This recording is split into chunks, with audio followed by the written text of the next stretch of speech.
Pasteur Mohamed Sanogo, on est à son vase d'honneur. Besra me kpaka yami nenga mo tie. Amu ya kia me onuma odiguma amengwanu na ora me fanga. La Bible dit dans le livre de Éphésiens chapitre 1 verset 3 que si quelqu'un est en Christ, il est béni. Et la Bible dit aussi que lorsque Dieu a béni, personne ne peut maudire. Donc que ce soit ton aïeul, ton grand-père, le village, etc., quel que soit ce qu'ils vont déclarer sur ta vie, c'est nul et sans effet.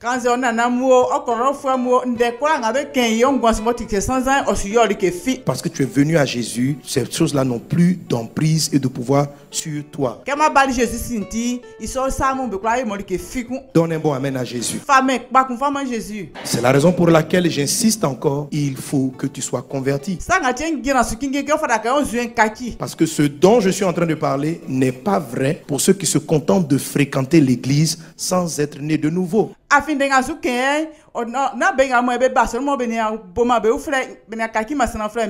Ce texte qui est cité là, qu'on vient de voir à l'écran, n'est vrai que pour ceux qui sont en Christ. Il y a trop de personnes qui fréquentent l'église, qui ont le titre de chrétien, mais qui ne sont pas en Christ, qui ne sont pas nés de nouveau.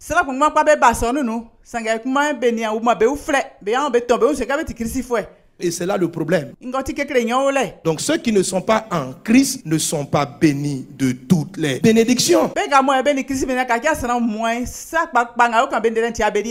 Donc quand je dis que vous êtes bénis et que la malédiction n'a pas d'effet sur vous, je parle bien sûr de ceux qui sont en Christ.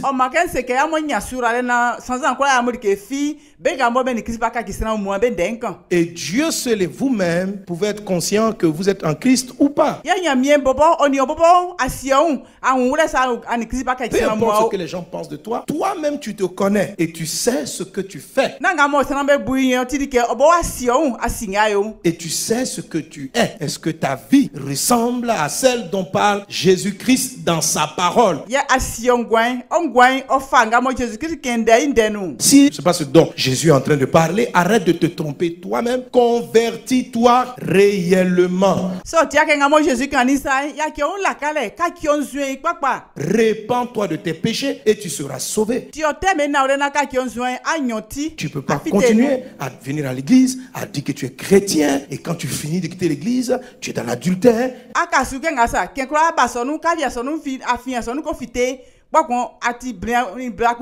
Tu es dans l'impudicité, tu trompes ton mari, tu trompes ta femme. Tu es au travail, tu prends l'argent qui n'est pas pour toi, tu escroques des personnes. Tu donnes des paroles à des gens que tu n'honores pas. Et dimanche, tu viens, tu attrapes une grosse Bible et tu prétends que tu appartiens à Jésus. Tu te mens à toi-même. Quel que soit ce que le pasteur sait ou il ne sait pas, on s'en fout.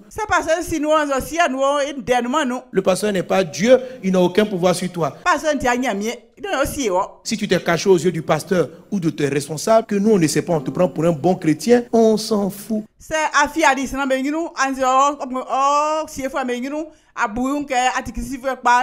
Le ciel s'en fout. C'est que si tu meurs dedans, tu vas aller en enfer. Et tu vas dire, mon pasteur m'a apprécié. Mon pasteur était d'accord avec moi. Mais que le pasteur soit d'accord avec toi, on s'en fout. Le pasteur n'est pas Dieu. Le pasteur n'est pas Dieu. Il ne sait rien. Il sait ce que Dieu lui révèle. Si Dieu ne lui a pas révélé que tu es un faux type, non, tu n'es pas un faux type, tu es un vrai type. Tu es un faux type. Si Dieu ne lui l'a pas révélé, ce n'est pas grave. Lui, il te prend pour un chrétien, il marche avec toi comme ça. C'est ce qu'il sait. C'est ce qu'il sait. Mais toi, tu sais qui tu es et Dieu sait aussi qui tu es. Donc, arrête de chercher à plaire au pasteur ou aux gens. Cherche à sauver ton âme devant celui qui te voit, là où tu es.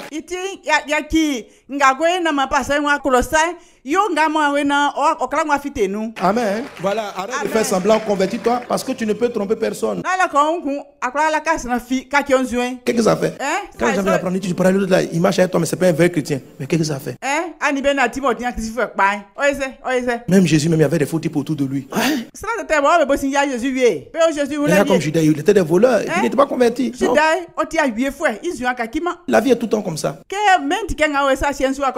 Mais toi-même, tu sais qui tu es. Toi-même, tu sais qui tu es. Donc, quand tu entends ce genre de paroles, décide de marcher avec Jésus. Tu vois? Parce que si tu n'es pas en Christ, ce dont je parle ne te concerne pas. Tu n'es pas béni. Tu as des bénédictions dans ta vie. Parce que sur la terre, tous les humains ont des types de bénédictions qu'ils transportent. Tous les humains.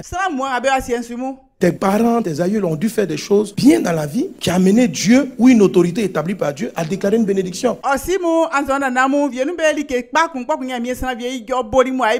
Et vous voyez que dans cette génération-là, ils ont de bons mariages.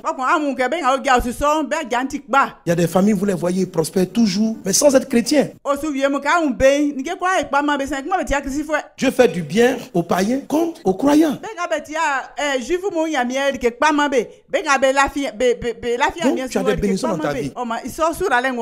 Mais tu as aussi des malédictions qui te combattent. Si tu n'es pas en Jésus, tu n'as pas toutes les bénédictions. Tu as quelques bénédictions et tu as beaucoup de malédictions aussi. Voilà. Heureux pour toi parce qu'il y a 12 types de bénédictions. Si tu as 10 bénédictions et puis il te reste 2 malédictions, tu es un peu bien, c'est pas mal. Mais malgré toute la prospérité que ça va t'apporter sur la terre, tu vas mourir, tu vas aller en enfer. Donc c'est pas parce que sur la terre, tu as construit des villas, tu as construit des maisons que tu es heureux.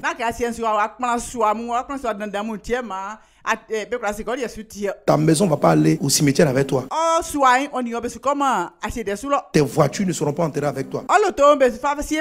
Toutes ces choses-là ne sont que vanité. Ce n'est que pour la terre. La vie la plus longue, c'est l'éternité. Ce que tu vis ici là, ce n'est que pour une petite période. Mais ce n'est pas à cause du matériel que tu vas croire que parce que tu réussis dans tes projets, tu es agréable à Dieu.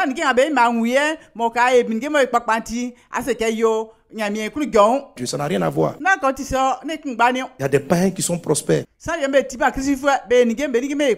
Et la Bible est pleine d'histoires d'un converti qui prospérait, qui avait des bons mariages.